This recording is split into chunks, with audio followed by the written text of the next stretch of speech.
আসসালামু আলাইকুম ওয়া রাহমাতুল্লাহি ওয়া বারাকাতুহু। বিসমিল্লাহির রহমানির রহিম। আলহামদুলিল্লাহি রাব্বিল আলামিন ওয়াস সালাতু ওয়াস সালামু আলা সাইয়্যিদিল মুরসালিন নবিয়িনা মুহাম্মদ ওয়া আলা আলিহি ওয়া সাহবিহি আজমাইন। আম্মা বাদ। সম্মানিত শ্রোতা দর্শক মণ্ডলী, আল্লাহ রাব্বুল আলামিনের প্রশংসা এবং প্রিয় নবী সাল্লাল্লাহু আলাইহি সাল্লামের উপর সালাতু ওয়া সালামের পর আর আজ আমাদের সাপ্তাহিক প্রশ্ন উত্তর পর্ব নম্বর 94। 10টি প্রশ্ন রয়েছে বিভিন্ন দেশ থেকে আসা। ইনশাআল্লাহ তাআলা সেই প্রশ্নগুলির উত্তর আমি সংক্ষেপে দেওয়ার চেষ্টা করব। আল্লাহ রাব্বুল আলামিন যেন তৌফিক দান করেন। প্রথম প্রশ্ন করেছেন, আসসালামু আলাইকুম শেখ। ওয়ালাইকুম আসসালাম ওয়া রাহমাতুল্লাহ। বাংলাদেশে মাটি কাটা অবৈধ। এখন যেখানে মাটি কাটা হয় অবৈধভাবে, সেখানে আমার শালা হিসাব রক্ষকের কাজ করে, যেমন কত গাড়ি গেল। এখন এই ইনকাম কি বৈধ হবে?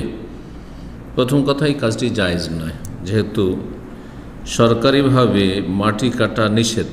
এটা দেশের বৃহৎ স্বার্থে আইন প্রণয়ন করা হয়েছে বা মানুষকে নির্দেশ দেওয়া হয়েছে।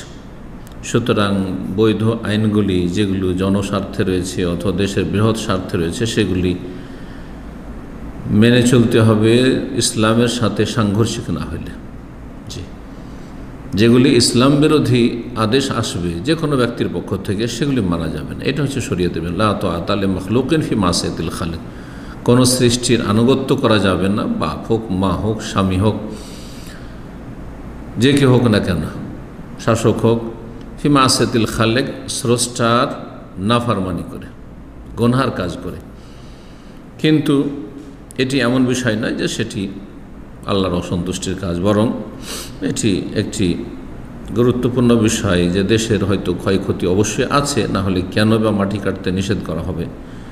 সুতরাং এই কাজটি জায়েজ নয়, এই কাজে অংশ নেওয়া জায়েজ নয়, সহযোগিতা জায়েজ নয়, এইরকম কোনো জব নেওয়া, চাকরি নেওয়া জায়েজ নয়। সুতরাং যখন চাকরি নেওয়া জায়েজ নয়, আর এমন জায়গায় কাজ করছেন বা চাকরি করছেন রক্ষক হিসাবে, তাহলে এই রুজি হালাল নয়। আল্লাহ তাআলা আলাম। হারাম রুজি থেকে বা শুবহাত থেকে, যেখানে হারামের সন্দেহ রয়েছে, সংশয় রয়েছে, সেখান থেকে অনেক দূরে থাকবেন। কারণ নবী সাল্লাল্লাহু আলাইহি ওয়াসাল্লাম হাদিস, ওমান ওয়াকাফ শুবহাত ওয়াকাফিল হারাম। যদি সেটা সন্দেহপূর্ণ হয় আর সে সন্দেহে আপনি লিপ্ত হলেন, সন্দেহের কাজে, হালালও হইতে পারে হারামও হইতে পারে, তাহলে আপনি হারামে লিপ্ত হয়ে গেলেন, হারামে আপনি জড়িয়ে গেলেন। আল্লাহ বেঁচে থাকার তৌফিক দান করুন, হালাল রুজিতে বরকত দান করুন। 2 নম্বর প্রশ্ন বলছেন, আসসালামু আলাইকুম শেখ। ওয়ালাইকুম আসসালাম ওয়া রাহমাতুল্লাহ। আমার জিজ্ঞাসা, মানুষ শয়তান কারা? তাদের চেনার উপায় কি জানাবেন? মানুষ শয়তান, উলামায়ে কেরামগণ বলছেন, যারা নিজেরা প্রচণ্ড খারাপ এবং তার সাথে অন্যদেরকে খারাপ করার জন্য চেষ্টা করছে। দাল্লুন মুদিল্লুন মুতামাররিদুন। শেখ ইবনে বাজ রাহিমাহুল্লাহ বলছেন যে শায়াতিনুল ইনস হুম মুতামাররিদুল ইনস। মানব জাতির যারা সীমা লঙ্ঘনকারী, অবাধ্য, নিজেরা আল্লাহর অবাধ্য, রাসূলুল্লাহ সাল্লাল্লাহু আলাইহি ওয়াসাল্লাম অবাধ্য, এবং তার সাথে মানুষকে অবাধ্য হওয়ার পথ দেখায়, মানুষকে বিভ্রান্ত করে। সেটা ধর্মের নামে বিভ্রান্ত করুক, যেমন যত বেদাতি মোল্লা যারা বড় শিরকের দিকে আহ্বান করছে, বড় কুফরির দিকে আহ্বান করছে, এরা শায়াতুল ইনসের অন্তর্ভুক্ত। এইরকমই যারা মানবরচিত বিধান, নাস্তিকতার দিকে, ধর্মনিরপেক্ষতার দিকে, আর বিভিন্ন মন্ত্রতন্ত্র যেসব রয়েছে সেদিকে আহ্বান করছে, এরা হচ্ছে শায়াতুল ইনস। এইরকমই যারা আল্লাহর হারাম, সুস্পষ্ট কোরআন সুন্নাহ হারাম, সে হারামের দিকে আহ্বান করছে, হারাম খাওয়ার জন্য, সুদি অর্থনীতির দিকে আহ্বান করছে, আহ্বান করছে মদের দিকে বা মদ হালাল করার দিকে, আহ্বান করছে বেশ্যাবৃত্তির দিকে বা তার অনুমতি দিচ্ছে। এরা সব শামিল হবে তাতে। এক কথা, যারা দল ও নিজেরা পথভ্রষ্ট, সীমা লঙ্ঘনকারী, আর মদিল্লুন, অন্যদেরকেও পথভ্রষ্ট করে থাকে। তাদের অনিষ্ট থেকে অন্যরা নিরাপদ নয়, শুধু তাদের অনিষ্ট, তাদের পাপ তাদের মধ্যে সীমিত নয়। আল্লাহ তাদের অনিষ্ট থেকে জিন, শয়তান আর মানুষ শয়তান অনিষ্ট থেকে আল্লাহ হেফাজত রাখুন।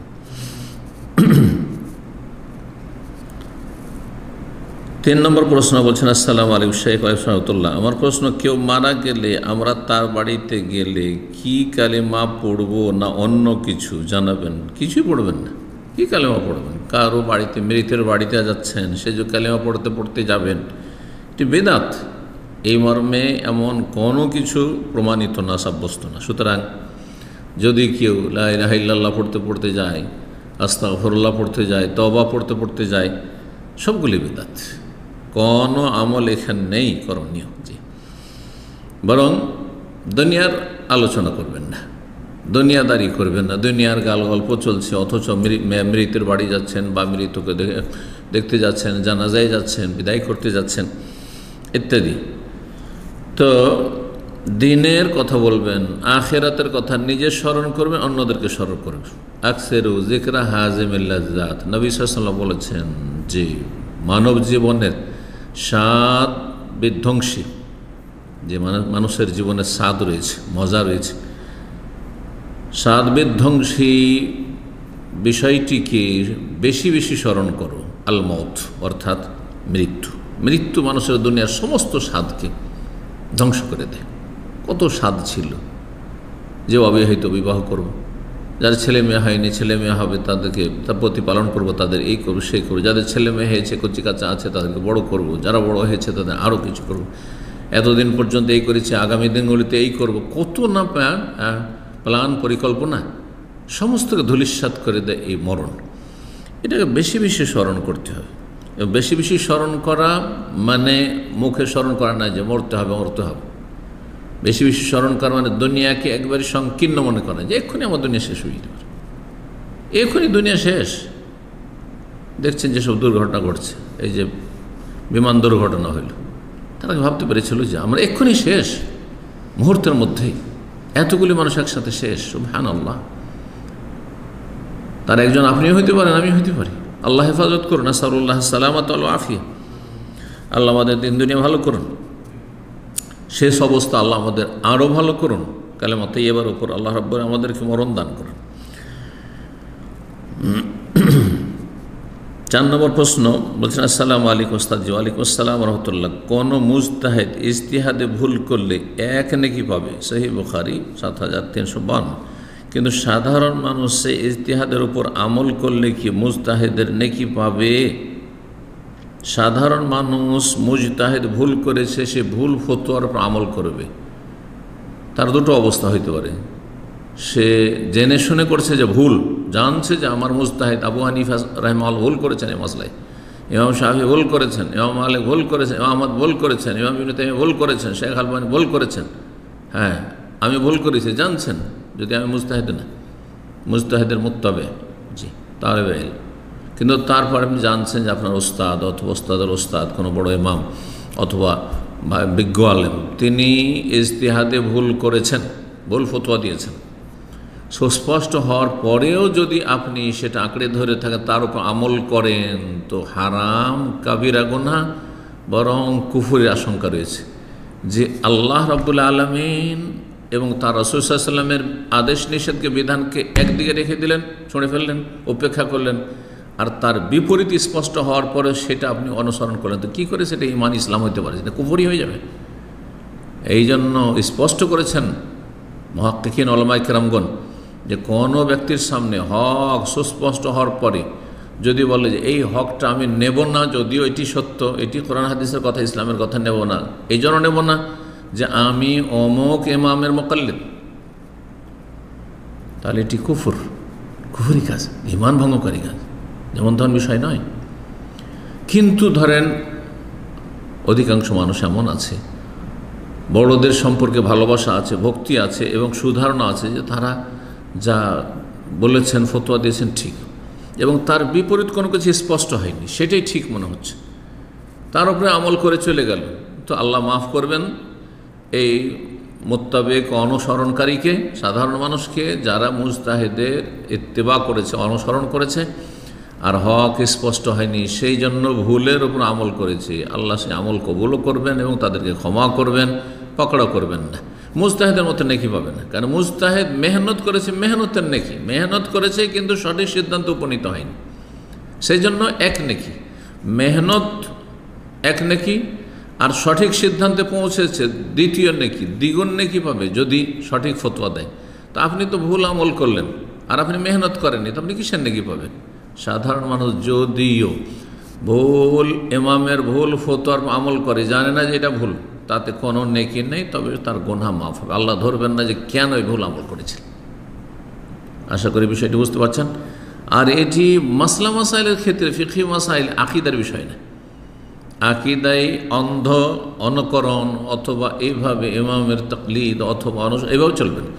আকিদার বিষয়টি কোরআন হাদিস দ্বারা সুস্পষ্ট, সুতরাং সেই ক্ষেত্রে সালাফে সালেহিনের আকিদা কী ছিল, সাহাবায়ে কেরামদের আকিদা, তার আগে রাসূলুল্লাহ সাল্লাল্লাহু আলাইহি ওয়াসাল্লামের আকিদা, তার তাবেঈনদের আকিদা, তাবেঈনের আকিদা, স্বর্ণযুগের আকিদা কী ছিল, আইম্মায়ে আরবার কী আকিদা ছিল, এগুলি আপনাকে আমাকে জানতে হবে এবং সেইভাবে আমল করতে হবে। আল্লাহ তৌফিক দান করুন। যখন ভুল স্পষ্ট হয়ে যাবে তখন সেখান থেকে ফিরে আসা মুজতাহিদের জন্য ফরজ, আর তার মোত্তাবে অনুসারী বা মুকাল্লিদ বলেন, তার যে অনুসরণ করে তার জন্য ফরজ যে সে ফিরে আসবে। যদি ফিরে না আসে তাহলে সে কুফরির ওপর থেকে গেল, গুমরাহির ওপর থেকে গেল। আল্লাহ হেফাজত করুন। 5 নম্বর প্রশ্ন বলছেন, আসসালামু আলাইকুম শেখ। ওয়ালাইকুম সালাম। আমি সিঙ্গাপুর থেকে বলছি, আমরা সাদকায়ে জারিয়া হিসাবে দিই, সেগুলো আমাদের দুনিয়াবি কোনো সমস্যার সমাধান করে না, যেমন তা আমাদের অসুস্থতা, বাচ্চা হওয়া, রিজিকের বরকত, উন্নতি ইত্যাদি। কেউ বললো দুনিয়ার করে না, দিন দুনিয়া করে। সাদকায়ে জারিয়া শুধুমাত্র আমাদের মৃত্যুর পর কাজে লাগবে, ভুল কথা। কেউ বলেছে কথা দুনিয়াবি কোনো কাজে লাগবে না, যেমন মসজিদের দান, ইসলামিক বই, কোরআন দান, এগুলো সাদকায়ে জারিয়া, কিন্তু দুনিয়ায় কোনো কাজে লাগবে না, একেবারে ভুল কথা। যিনি বলেছেন জেনে শুনে বললে তো পথভ্রষ্ট, আল্লাহ হেদায়েত করুক। মৃত্যুর পর কাজে লাগবে, দুনিয়াতেও কাজে লাগবে ভালো আমল, আর আখেরাতেও কাজে লাগবে, কিন্তু আপনার আমার লক্ষ্য উদ্দেশ্য আখেরাত হবে, আল্লাহ সন্তুষ্টি। কখনো দুনিয়া হবে না। আমি নামাজ পড়ছি সুস্থ থাকার জন্য, আমি দান সাদকা করছি সুস্থ থাকার জন্য, আমি রোজা রাখছি যা এই মনের এই দুনিয়ার আশার জন্য, আমি যাকাত দিচ্ছি আমার রুজির বরকতের জন্য, দুনিয়ার বরকতের জন্য না, আল্লাহ সন্তুষ্ট, আল্লাহ ফরজ করেছেন, অথবা এটি সুন্নাত, এটি নফল কাজ, আমি এই কাজ এই জন্যই করেছি যে আল্লাহ আমার উপর সন্তুষ্ট হবে, রাজি হবেন, আখিরাতে সম্বল হবে, তার সাথে দুনিয়াও, যাকে আল্লাহ দিন দেবেন দুনিয়াও দেবেন ইনশাআল্লাহ। রব্বানা আতিনা ফিদ দুনিয়া হাসানা ওয়া ফিল আখিরাতি হাসানা। শুধু শুধু দুনিয়া যদি উদ্দেশ্য করে তাহলে সে আমল কবুল হবে না। জি, ফামিনহুম মান ইয়াকুলু রব্বানা আতিনা ফিদ দুনিয়া, আল্লাহ নামাজ পড়লাম দুনিয়া দাও, রোজা রাখলাম দুনিয়া দাও, সুস্থ রাখো, হ্যাঁ জাকাত দিলাম দুনিয়া দাও, আল্লাহ দান সাদকা করলাম বাবালা মুসিবত থেকে বাঁচিয়ে রাখো। যদি এমনটা কেউ করে তাহলে ওমা লাহু ফিল আখিরাতি মিন, আখিরাতে কিছুই পাবে না। তো লক্ষ্য উদ্দেশ্য আল্লাহ সন্তুষ্টি, পরকালের মুক্তি, এটা থাকতে হবে। তার সাথে ভালো আমল, যে কোনো ভালো আমলের উপর দুনিয়াও দেবেন আল্লাহ রাব্বুল আলামিন, দুনিয়াতে বঞ্চিত করবেন না ভালো মানুষদেরকে। তারপরে বলছেন যে কিন্তু দুনিয়ায় কোনো কাজে লাগবে না, মৃত্যুর পর কাজে লাগবে। দুনিয়াবি কাজের জন্য কোনো অসহায় ব্যক্তি থাকলে তাকে সহযোগিতা করা, গরিব মিসকিনদের জামা কাপড় দেওয়া, এগুলো নাকি আমাদের দুনিয়াবি চাহিদা পূরণ করে। যে বলেছে সে মিথ্যা কথা বলেছে বা একবার ইসলাম বিরোধী কথা বলেছে। সবগুলি নেক আমল, যে কোনো নেক আমল দিনের ক্ষেত্রেও কাজ, মানে আখিরাতের ক্ষেত্রেও কাজে আসবে, পরকালেও কাজে আসবে, দুনিয়াতেও কাজে আসবে ইনশাআল্লাহ। আসলে এই সম্পর্কে একটু বিস্তারিত জানতে চাচ্ছিলাম। জি, যেমনটা বললাম, আল্লাহ রাব্বুল যেন সঠিক বুঝদান করেন। আর এই সামান্য লেখাপড়া করেছে 2-4 অক্ষর, আর তাদের কাছ থেকে দিন নেবেন না, না হলে গোমরা হয়ে যাবেন। 6 নম্বর প্রশ্ন বলছেন, আসসালামু আলাইকুম শেখ। ওয়ালাইকুম সালাম। স্যার, আমি মালদা থেকে বলছি। আমার কাছে প্রশ্ন হচ্ছে যে স্ত্রী যদি তালাক চায় তাকে কি দেনমোহর দিতে হবে, যা সোয়া ভরি সোনা ধার্য করা হয়েছিল? সোয়া ভরি সোনা এই ব্যক্তি বা কোনো ব্যক্তি ধার্য করেছিল বা ধার্য হয়েছিল তার মোহরানা, এখন স্ত্রী তালাক চাইছে, তাহলে কি দিতে হবে? প্রথম কথা, স্ত্রীকে মোহর দিতে হবে নগদ, এটি সুন্নাত। তালাক দেওয়ার সময় দেবেন না দেবেন এটা বিষয় নয়। আসলে আসল হচ্ছে যে আপনি যেদিন বিয়ে করেছেন তখনই দিয়ে দেবেন, আপনি কবুলের আগেই দিয়ে দিবেন আপনি। এটি হচ্ছে শরীয়ত সম্মত কাজ। নবী সাল্লাল্লাহু আলাইহি ওয়াসাল্লাম কোনো সাহাবী ধার বাকিতে বিয়ে করেননি, কোনো প্রমাণ দিতে পারবেন না। এটি ফিকহি মাসলা যে ধার কর্জা এই ক্ষেত্রে চলে, টাকা পয়সার ক্ষেত্রে ধার কর্জা নগদও চলে, ধার কর্জাও চলে, সেই জন্য ইজতিহাদি ফতোয়া। কিন্তু নবী সাল্লাল্লাহু আলাইহি ওয়াসাল্লাম সাহাবায়ে কেরামদের আদর্শ এটি নয়। শুধুমাত্র জায়েজ বলা যেতে পারে, তাও অন্তরে সততার সাথে যে হ্যাঁ আমি যথা সময়ে যখন পয়সা হবে, সচ্ছলতা আসবে, তখন দিয়ে বা আস্তে ধীরে দিয়ে দেব। কিন্তু এমনটা তো আমাদের দেশের লোকেরা করে না, ওই মরার সময় মাফ নেই, এটা মোহর হইল না। তো যদি স্ত্রী তালাক চাই, এই তালাককে খোলা বলা হয়, খোলা বলা হয়।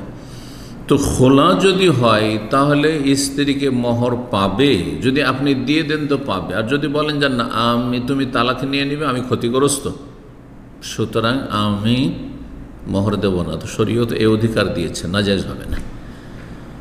সূরা বাকারা আয়াত 229 আল্লাহ রাব্বুল আলামিন তালাক সম্পর্কে ইরশাদ করেছেন, আর তালাক মাররাতান, তালাক দুইবার করে দিয়ে ফিরাতে পারবে। আর তারপরে ফাইমসাকুম মারুফিন, আর তারপরে ভালোভাবে রাখো। হ্যাঁ, এক তালাক দিয়ে ইদ্যতের মধ্যে ফিরিয়ে নাও, সরাসরি ফিরালে। আর দুই তালাক, দ্বিতীয় তালাক দেওয়ার পরে ইদ্যতের মধ্যে ফিরাতে পারবে। যদি ইদ্যত পার হয়ে যায় তাহলে বিচ্ছিন্ন হয়ে যাবে।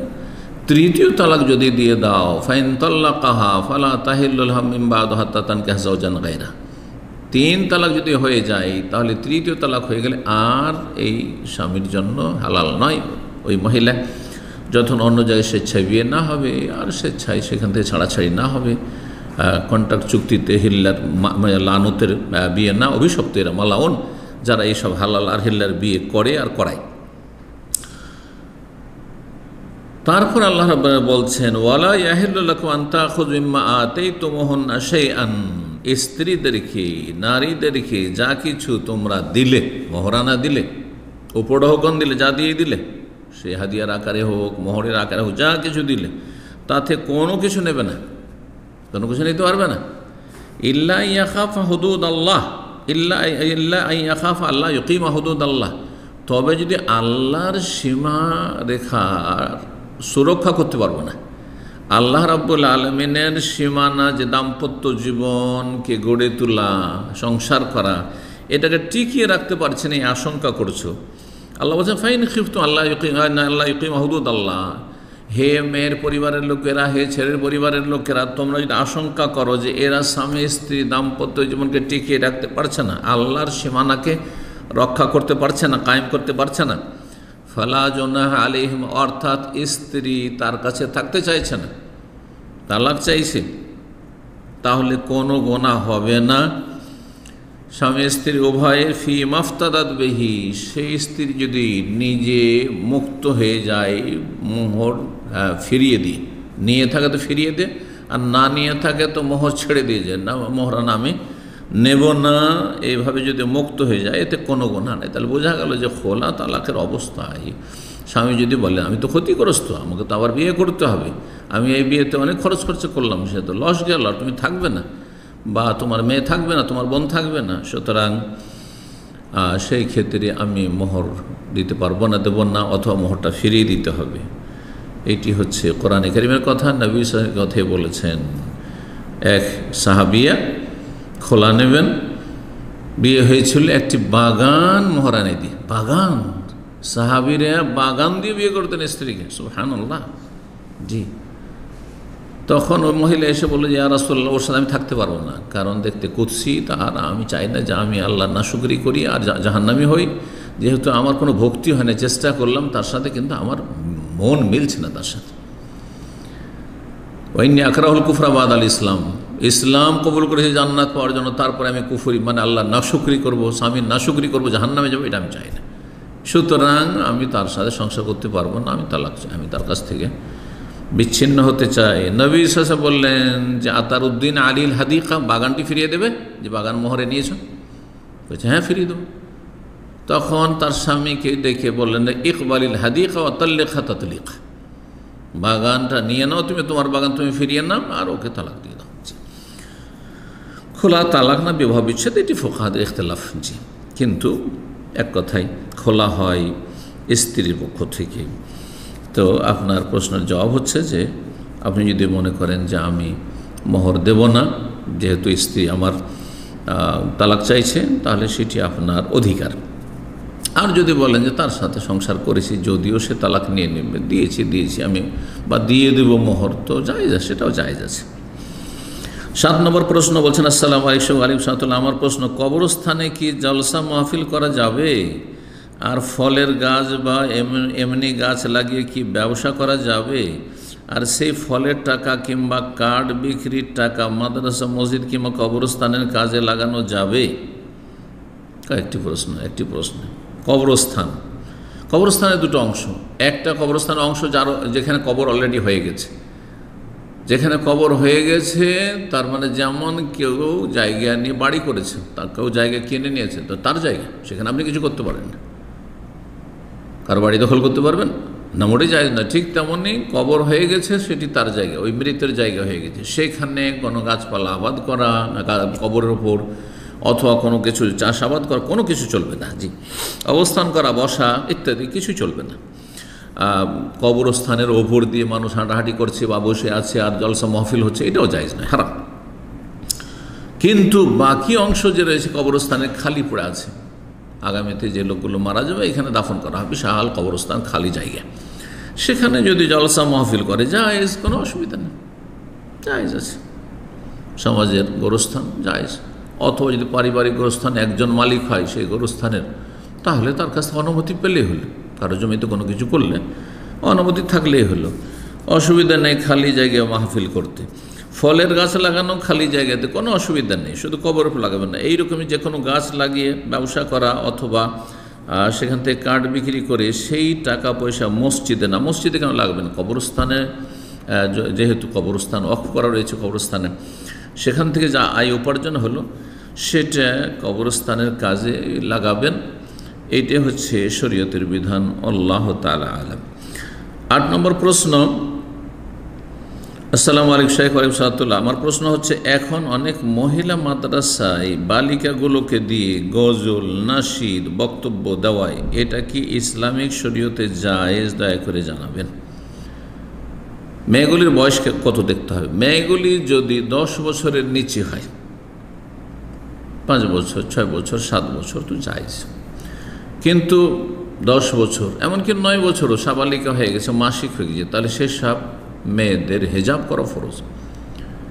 10 বছর পরে যদিও মাসিক হয়নি, তারপরও মোটামুটি বড় হয়ে গেছে, সুতরাং 10 বছরের মেয়ে বা তার বড় মেয়েদেরকে স্টেজে নিয়ে আসবেন, আর তাদেরকে দিয়ে আপনি গজল, নাশিদ, বক্তব্য ইত্যাদি করবে, সব জায়েজ নয়। সাবালিকা মেয়েদেরকে স্টেজে নিয়ে আসা, তারা বক্তব্য করছে, তারা কোরআন তেলাওয়াত করছে, কোরআন কম্পিটিশন হচ্ছে, এসব ফ্যাশন শুরু হয়েছে পশ্চিমাদের অনুকরণে, পড়াচ্ছে ইসলাম কিন্তু অনইসলামিক কাজ করছে, হারাম নাজায়েজ কাজ করছে।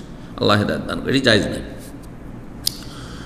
9 নম্বর প্রশ্ন বলছেন, আসসালামু আলাইকুম শাইখ ওয়ালাইকুম সালাম, আমি এশার নামাজ জামাতের 1 রাকাত পেলাম, 1 রাকাতও পেলাম না, কিন্তু জামাত পেয়েছি, তাহলে কি আমি জোরে জোরে সূরা ফাতিহা বলবো? জি, জোরে জোরে সূরা ফাতিহা। রাতের সালাত একা পড়লেও জোরে তেলাওয়াত সুন্নাত, আর জামাতে পড়লেও জোরে তেলাওয়াত সুন্নাত। একা পড়লে যে আস্তে পড়তে এমন কথা নাই। আর কোনো মুসল্লি যদি আসে, তাহলে কি তাকে নামাজে শামিল করব? এটিকে বলা হয় যে মাসবুককে ইমাম বানানো যাবে কিনা, অর্থাৎ যেই ব্যক্তি পরে এসে জামাতে লেগেছে আর তার 1-2 রাকাত অথবা পুরো 3-4 রাকাত সবই ছুটে গেছে, আর পরে সালাত কাজা করছে, এই ব্যক্তি মাসবুক, মানে ইমাম থেকে পিছিয়ে যাওয়া ব্যক্তি। এই ব্যক্তি যখন সালাত পড়ছে, ফরজ সালাত পড়ছে, তার পিছনে ইক্তেদা করে মুক্তাদি জামাত করতে পারে কি না? একদল বলছে চলবে না, কারণ জামাত হয়ে গেছে, এ তো মাসবুক, চলবে না। এই ফতোয়া আমাদের দেশে প্রচলিত ফতোয়া, কিন্তু এটি ইজতিহাদি ফতোয়া। যেখানে সুন্নতের পিছনে, নফলের পিছনে, তারাবির পিছনে ফরজ পড়া যায়। মাযমুন জাওয়ার রাদিয়াল্লাহু সহিহ বুখারী হাদিস রয়েছে যে এশার সালাত তিনি মসজিদ নববীতে পড়ে চলে যেতেন, আর তার কওমের লোকরা অপেক্ষা করে বসে থাকতো যে তুমি বেশি যেহেতু কোরআন জাননেওয়ালা, কোরআনের হাফেজ আলেম, তো তোমার পিছনে আমরা তোমার ইমামতি সালাত পড়ব, তাহলে অপেক্ষা করো, আমি মসজিদে নববীতে না সালাত পড়ে আসবো, তারপরে এসে তোমাদেরকে সালাত পড়াবো। অপেক্ষা করতে থাকতো। দ্বিতীয় নামাজ যে হইতো মুআয বিন জাবালের, যাতে তিনি ইমামতি করতেন, সেটি তার নফল, আর পেছনে যারা পড়ছেন তারা এশার ফরজ পড়ছেন। তো নফলের পেছনে ফরজ জায়েজ একমাত্র হানাফি মাযহাবে, বা তারা বলছেন যে মুফতারিজের পিছনে মোতানাফেলের পিছনে মুফতারিজের জায়েজ নয়, অর্থাৎ নফল পড়া ব্যক্তি ইমাম তার পিছনে ফরজ জায়েজ নয়, তাদের এটি ফতোয়া, কিন্তু হাদিস বিরোধী ফতোয়া। এই হাদিস স্পষ্ট প্রমাণ করে, কারণ হাদিসে রয়েছে দ্বিতীয় সালাত তোমার নফল হে তাকুন লাকা নাফিলা। যে ব্যক্তি দুইবার এক সালাত পড়বে, প্রথম নামাজটি ফরজ আর দ্বিতীয় নামাজ নফল। জি, হাদিসই রয়েছে। সুতরাং মাসবুকের ইক্তেদা করা জায়েজ। আরব দেশে এরকম আমল আছে, মাসবুকে নামাজ কাজা করছে, নামাজ শেষ হয়ে গেছে, আর তারপরে লোকেরা এসে তার পিছনে দাঁড়িয়ে গেল আর তারপরে তার ইক্তেদা করলো। এই আমল এখানে আছে, ইজতিহাদি ফতোয়া, এটি জায়েজ। আল্লাহ তাআলা আলাম। 10 নম্বর প্রশ্ন বলছেন, আসসালামু আলাইকুম শাইখ, ওয়ালাইকুম সালাম। নামাজের দ্বিতীয় রাকাতে সূরা ফাতিহা না পড়ে প্রথমেই অন্য একটা পরিকল্পনা করে রাখা সূরা পড়ে ফেলার পর মনে হলো সূরা ফাতিহা পড়িনি, এক কথায় সূরা ফাতিহা পড়তে ভুলে গেছেন, অন্য সূরা পড়ে ফেলেছেন, যে এই সূরাটি পড়বো আগে থেকে মনে ছিল, ওইটি শুরু করে দিয়েছেন সানা তাকবীর তাহরিমার সানার পরে। এখন সূরা ফাতিহা পড়ে নিলে কি সাহসিজদা দিতে হবে? সূরা ফাতিহা পড়ে নিতে হবে, সূরা ফাতিহার রকম।